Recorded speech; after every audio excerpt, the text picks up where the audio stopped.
போயிட்ட தேவிகா. நீங்க என்ன நினைச்சீங்களா?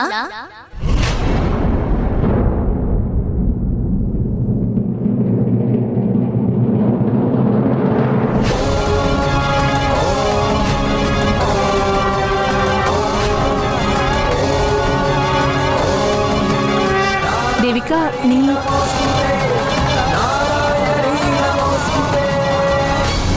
நீங்க தானே இப்ப என்ன நினைச்சீங்க? அதான் நான் வந்துட்டேன்.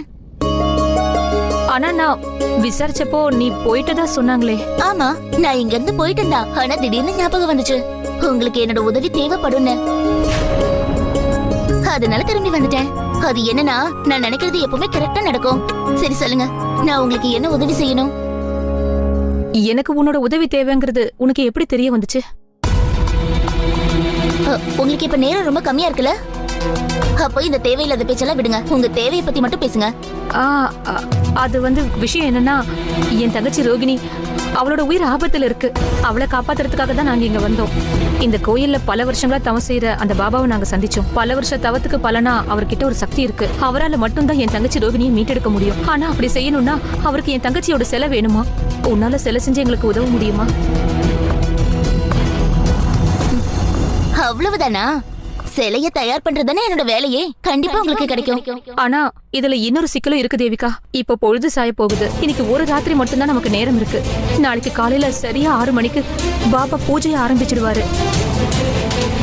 இதுக்கு தேவிகா சம்மதிப்பாளா இல்லையான்னு தெரியலையே.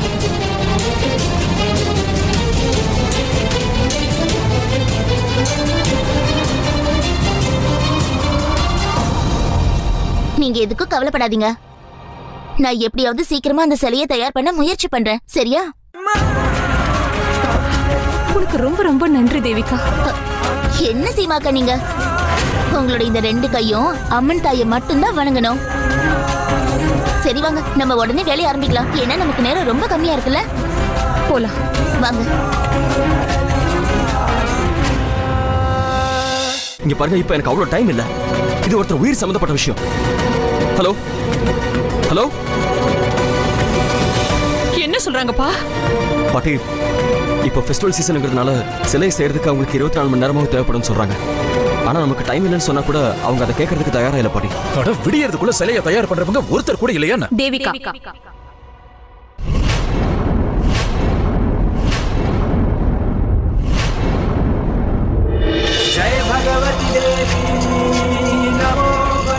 இவங்க